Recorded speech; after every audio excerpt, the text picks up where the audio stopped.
નમસ્તે વિદ્યાર્થી મિત્રો. આજે આપણે પ્રકરણ 4 નો ટોપિક નંબર 4.9 બે સમાંતર વિદ્યુત પ્રવાહધારિત તાર વચ્ચે લાગતું વિદ્યુતીય બળ એ ટોપિકની ચર્ચા કરવાના છીએ.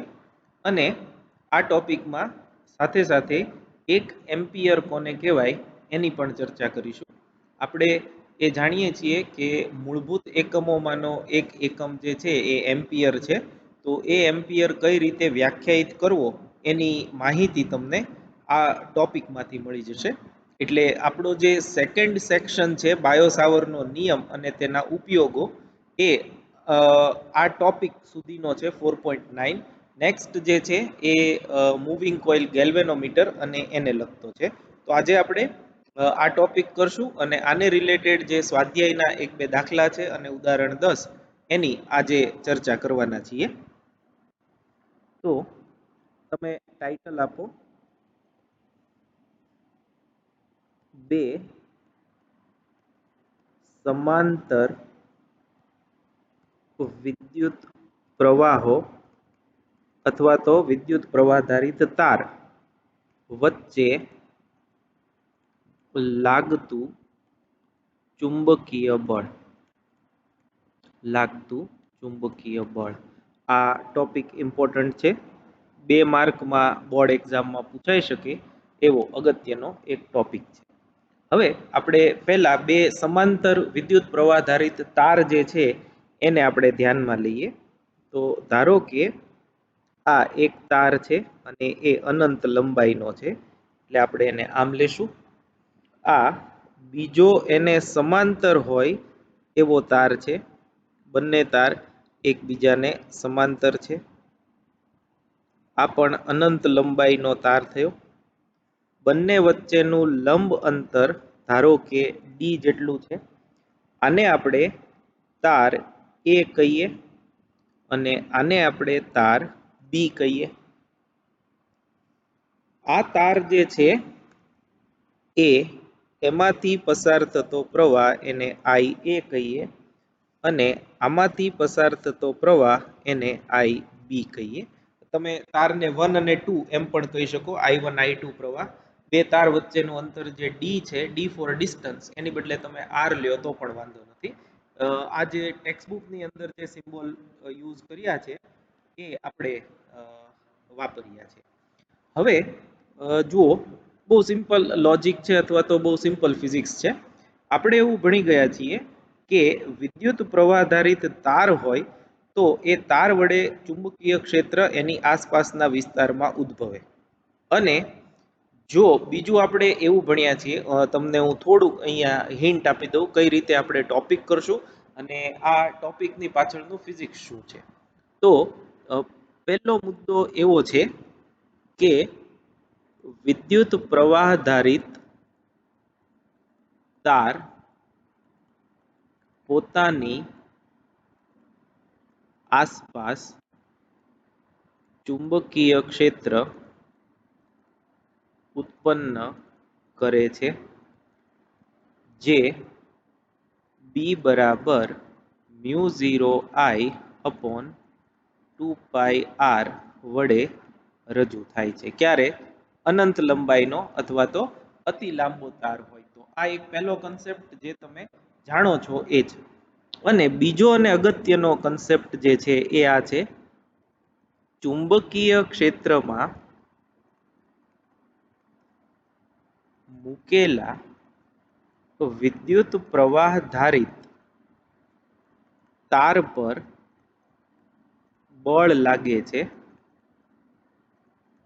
જે F બરાબર IL ક્રોસ B વડે રજૂ થાય છે. હવે આ બંને કન્સેપ્ટ આપણે ભણી ગયા છીએ. IL ક્રોસ B અથવા તો મૂલ્ય જોઈએ તો ILB sin θ. એના પણ આપણે દાખલાઓ, એની થિયરી, એની ચર્ચા બધું આપણે કરી ચૂક્યા છીએ. અને થોડા લેક્ચર પહેલા અનંત લંબાઈના તાર વડે ઉદ્ભવતું ચુંબકીય ક્ષેત્ર એમ્પિયરના સર્કિટલ નિયમની મદદથી જે આપણે ગણ્યું હતું એ μ0I/2πr જેટલું હતું. એટલે આ બે કન્સેપ્ટ જે છે એ આવડવા ખૂબ જરૂરી છે અને એ મેં તમને રિવાઇઝ કરી દીધા. હવે આ બેયનું કોમ્બિનેશન અહીં થશે એ જુઓ. તો આ એ જે છે એ એની ફરતે એની આજુબાજુના વિસ્તારમાં અહીંયા બધે ચુંબકીય ક્ષેત્ર ઉત્પન્ન કરે. આ જે મેં શેડેડ રિજિયનમાં બતાવ્યું છે એ ખાલી નમૂના રૂપે એ તાર વડે ઉદ્ભવતું ચુંબકીય ક્ષેત્ર છે. વર્તુળાકાર હશે, તમે જે ભણ્યા છો એ, પણ આ તો ખાલી સમજાય એ હેતુપૂર્વક મેં આ બતાવ્યું છે. હવે આ એ વડે ઉદ્ભવતા તારના ચુંબકીય ક્ષેત્રમાં બી તાર મૂકેલો છે. તો આપણે ધારો કે તાર બી ની અમુક ચોક્કસ લંબાઈ લઈ લઈએ. ધારો કે આપણે આટલી લંબાઈ લીધી ધ્યાનમાં. આ લંબાઈને આપણે એલ કહી દઈએ. અનંત લંબાઈ નથી લીધી, એલ લંબાઈ. તો આપણે એમાંથી તાર વિદ્યુત પ્રવાહ તો આઈ બી જેટલો પસાર થાય છે. તો આપણે એમ કહી શકીએ, બરાબર સાંભળજો અને સમજજો, કે એ તારમાંથી વહેતા વિદ્યુત પ્રવાહ આઈ એને લીધે એ તાર ચુંબકીય ક્ષેત્ર ઉત્પન્ન કરે, જે μ0 I/2πr વડે રજૂ થાય, જે એની ફરતેના વિસ્તારમાં બધે અસ્તિત્વમાં હશે. બી તારની અમુક લંબાઈ જે છે એ વિદ્યુત પ્રવાહ આધારિત છે, જેમાંથી વહેતો પ્રવાહ IB જેટલો છે. તો આ એલ લંબાઈનો ટુકડો એ તારના ચુંબકીય ક્ષેત્રમાં છે એમ ગણી શકાય. તો આ સૂત્ર અનુસાર એના પર બળ લાગે. બળ કોણ લગાડશે? તો કે જે ચુંબકીય ક્ષેત્ર અહીંયા છે એ તારનું છે, અને જે લંબાઈ લેવાની છે એ બી તારની છે. એટલે એના ચુંબકીય ક્ષેત્રમાં રહેલા બી તાર પર બળ લાગે. અને આનાથી વિરુદ્ધ પણ સાચું છે. જો આપણે બી નું ચુંબકીય ક્ષેત્ર લઈએ તો બી ના ચુંબકીય ક્ષેત્રમાં એ તાર છે, તો એની અમુક લંબાઈ દીઠ બળ લાગશે. તમે ગમે તે રીતે લઈ શકો. આપણે અત્યારે એ નું ચુંબકીય ક્ષેત્ર લેશું અને બી તાર પર લાગતું બળ જે છે એ શોધવું છે. તો હવે આપણે લખવાની શરૂઆત કરીએ. તમે લખો, જો એક્ઝામમાં પૂછાય તો તમારે આ રીતે લખવાનું રહેશે. બુકમાં ઘણું બધું આપ્યું છે, પણ લખાણ તમારે હું જેમ અત્યારે કરાવું છું એ મુજબ લખવાનું છે. આકૃતિમાં IA અને IB વિદ્યુત પ્રવાહો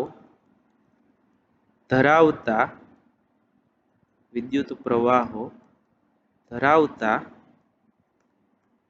પરસ્પર ડી જેટલા લંબ અંતરે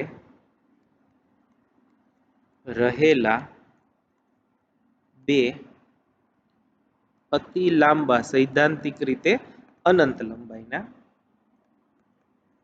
તાર A અને B દર્શાવ્યા છે. પહેલા તો જે આપણે આકૃતિ દોરી છે એનું વર્ણન, એનો એક પોઈન્ટ કે એક લાઈન આવશે. નેક્સ્ટ, એ તાર માંથી વહેતા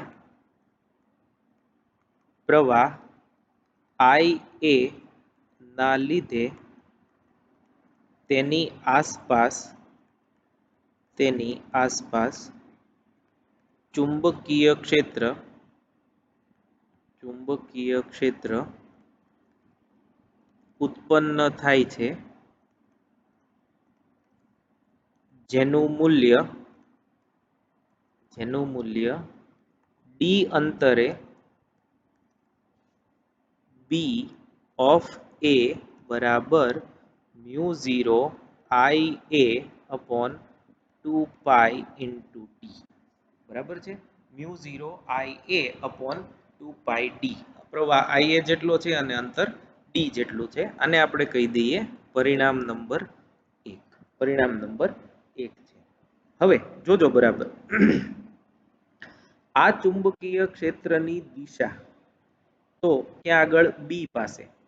તો આ જમણા હાથનો અંગૂઠો આ દિશામાં રાખો. અત્યારે તમે મારી સામે છો નહીં એટલે હું બતાવી નહીં શકું, પણ અહીંથી જો તમે આંગળીઓ વાળો તો આ તાર પાસે એનો જે સ્પર્શક નીકળે, ક્ષેત્ર રેખાઓ બધી આમ હશે.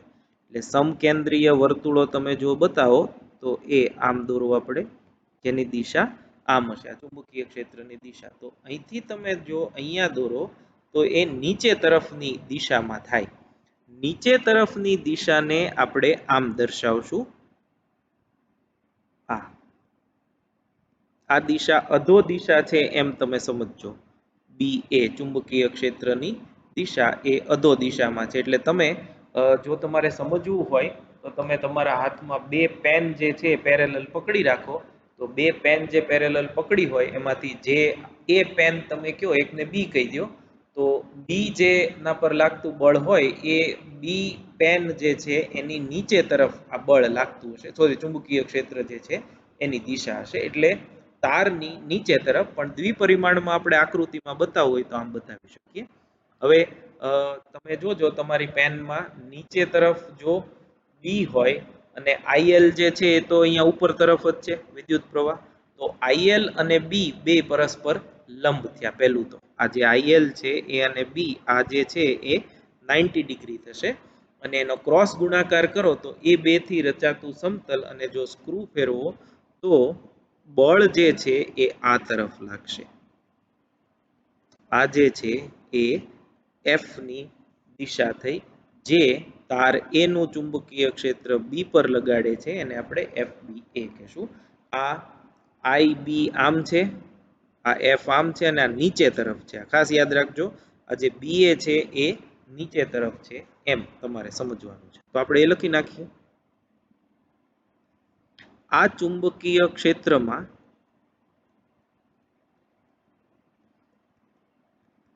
આઈબી વિદ્યુત પ્રવાહ ધરાવતો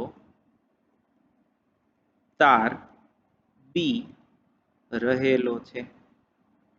તાર બી રહેલો છે. આ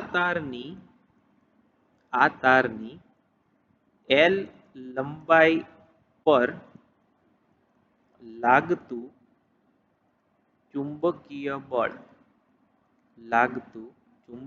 બળ એફ બી એ મૂલ્યમાં બરાબર આઈ, પહેલા હું વેક્ટર ફોર્મમાં લખું, એફ બરાબર આઈ બી એલ બી ક્રોસ બી એ.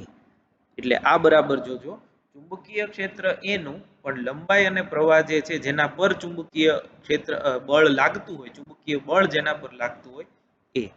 ધેરફોર મૂલ્યમાં આપણે લખીએ એફ બી એ બરાબર આઈ B L B into B A, કારણ કે B A perpendicular to L B, I L B. બંને પરસ્પર લંબ છે એટલે બંને વચ્ચેનો ખૂણો એ 90 ડિગ્રી થાય અને sin 91 થાય. બરાબર આઈ બી ઇન્ટુ એલ બી છે એ તો આપણે એલ લીધી છે, ઇન્ટુ બી એ સમીકરણ 1 પરથી mu 0 I B upon 2 pi into D, કારણ કે સમીકરણ નંબર 1 એટલે સમીકરણ 1 ની આપણે કિંમત આમાં મૂકી છે. ધેરફોર એફ બી એ બરાબર મ્યુ 0 ગોઠવીને લખીએ I B into L upon 2 pi into D, સમીકરણ નંબર 2. અને આ ખાસ યાદ રાખજો, ઉપરોક્ત બળની દિશા તાર બી થી તાર એ તરફ હોય છે. ક્રોસ ગુણાકારના નિયમ મુજબ જો આપણે દિશાઓની ગણતરી કરીએ તો એ તાર બી થી તાર એ તરફની દિશામાં હોય છે. હવે બીજું આમાં ને આમાં, જો તાર બી નું ચુંબકીય ક્ષેત્ર લઈ તાર એ ની એલ લંબાઈ પર લાગતું બળ મેળવવામાં આવે તો તે એફ એ બી બરાબર mu 0 I A I B upon 2 pi D જેટલું મળે, પરંતુ આ બળની દિશા આપણે જો ક્રોસ ગુણાકારનો નિયમ વાપરીએ તો આ બળની દિશા તાર એ થી તાર બી તરફ હોય, એ થી બી તરફ હોય.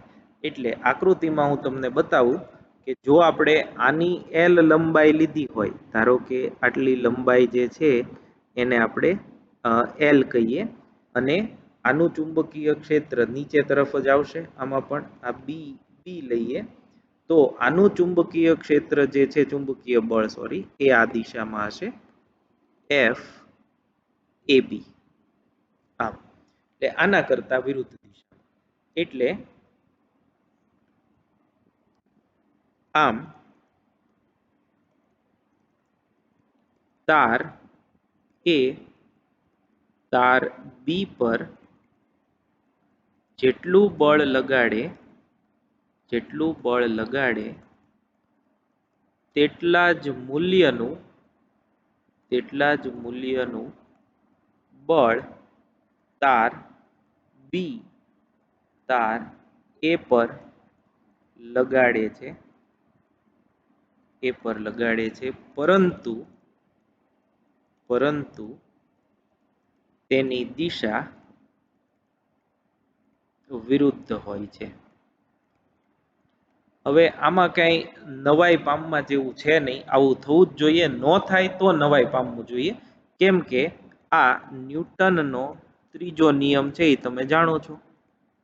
ન્યૂટનનો ત્રીજો નિયમ જે છે એવું જ કે છે કે એક પદાર્થ બીજા પર જેટલું બળ લગાડે તેટલા જ મૂલ્યનું અને વિરુદ્ધ દિશાનું બળ એ બીજો પદાર્થ પહેલા પર લગાડે. એટલે આ કિસ્સામાં પણ આપણે એફ એ બી બરાબર માઇનસ એફ બી એ એમ લખી શકીએ, જે ન્યૂટનનો જ ત્રીજો નિયમ રજૂ કરે છે. બરાબર છે. તો ટૂંકમાં આ જે સમીકરણ નંબર 2 છે એ સમીકરણ અગત્યનું, આ સમીકરણ પરના એમસીક્યુ પૂછાય છે, આ સમીકરણ પરના દાખલાઓ પણ છે, અને આગળ જ્યારે 1 એમ્પિયરની આપણે વ્યાખ્યા આપશું ત્યારે પણ એનો ઉપયોગ આપણે કરશું. ઓકે, હવે એક મોટા ભાગના દાખલાઓમાં તાર જે છે એ અનંત લંબાઈનો હોય છે, એટલે આપણે એને આમ લખશું: ઉપરોક્ત સમજૂતી બંને તાર અનંત લંબાઈના હોય તો જ સાચી છે. આથી મોટા ભાગે એકમ લંબાઈ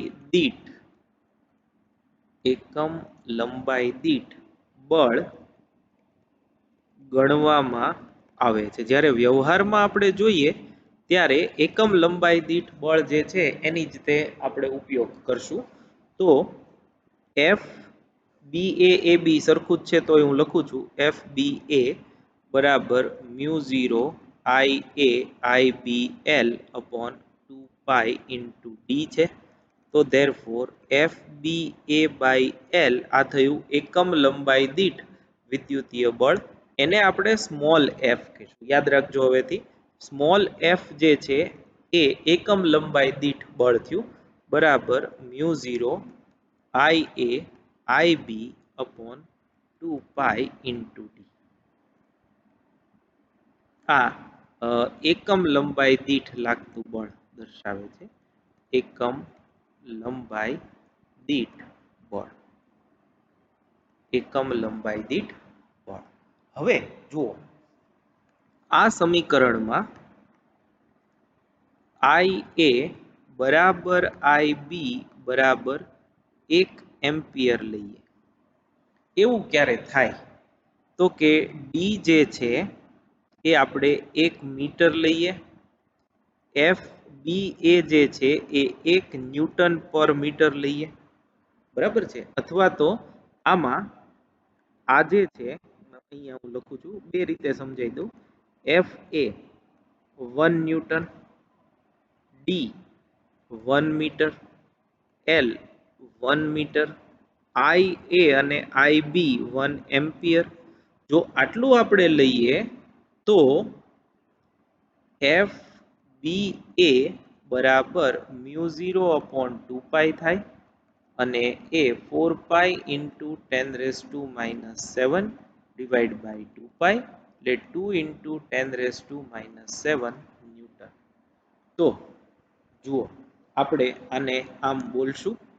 પહેલા હું બોલું છું, તમે બરાબર સાંભળજો અને પછી તમારે આ વ્યાખ્યા જે છે એ પાકી કરવાની છે. આપણે જ્યારે પરીક્ષાઓ લઈશું ત્યારે આ વ્યાખ્યા છે એ વારંવાર પૂછીએ છીએ. તો બે તાર કેવા હોવા જોઈએ? અનંત લંબાઈના.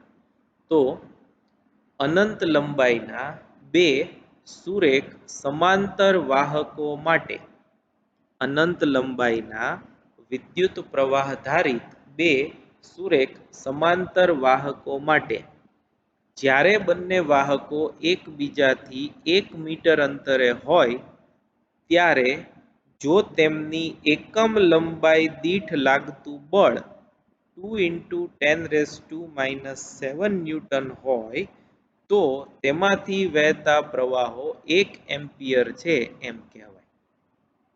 ફરીથી, એકબીજાને સમાંતર મૂકેલા બે વિદ્યુત પ્રવાહ ધારિત અનંત લંબાઈના વાહકો માટે બે તાર વચ્ચેનું અંતર 1 મીટર હોય અને તેની એકમ લંબાઈ દીઠ 2 × 10⁻⁷ ન્યૂટન બળ લાગતું હોય તો તેમાંથી પસાર થતો પ્રવાહ 1 એમ્પિયર છે એમ કહેવાય. તો આપણે આમ લખશું,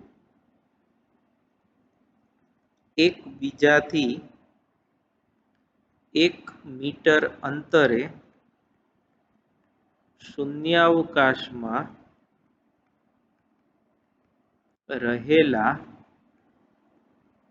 અતિ લાંબા તાર માટે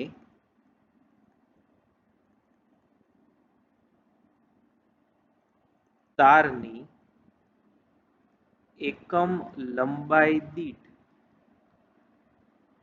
લાગતું બળ 2 × 10⁻⁷ ન્યૂટન હોય તો તેમાંથી 1 એમ્પિયર પ્રવાહ પસાર થાય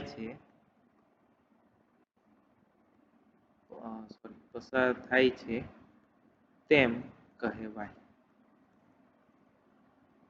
આ જે મેં લખ્યું છે આ આખું એકબીજાથી 1 મીટર અંતરે શૂન્યાવકાશમાં રહેલા બે તારો વચ્ચેનું અંતર એકમ લંબાઈ દીઠ લાગતું બળ 2 × 10⁻⁷ ન્યૂટન હોય તો તેમાંથી 1 એમ્પિયર પ્રવાહ પસાર થાય. આ 1 એમ્પિયરની વ્યાખ્યા થઈ. ટેક્સ્ટબુકમાં પણ આપેલી છે. આપણે હમણાં જે મટીરિયલની ચર્ચા કરીએ એ પણ આમાં આવી જશે. તો આ એક ટોપિક જે છે એ ઇમ્પોર્ટન્ટ છે. 1 એમ્પિયરની વ્યાખ્યા લખો એ તમારે સમજી અને લખવાની છે. સમીકરણ જે છે એમાં બધા એક લઈ લ્યો તો 4μ0/2π વધે 2 × 10⁻⁷ થાય. એટલું બળ પ્રતિ મીટર લાગતું હોય તો એ 1 એમ્પિયર પ્રવાહ એમાંથી વહે છે એમ આપણે કહીએ છીએ. હવે જે મટીરિયલ તમને આજે આપવામાં આવ્યું છે એ જોઈ લઈએ.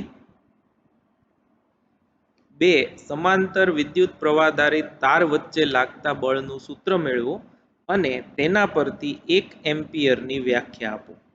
તો આ બે તાર આપણે આપ્યા છે, આકૃતિમાં છે એમ જ છે. આ અનંત લંબાઈના તાર છે એટલા માટે આપણે આ ટપકા કર્યા છે. આ બંને અનંત લંબાઈના છે અને બંને વચ્ચેનું અંતર જે છે લંબ અંતર ડી જેટલું છે.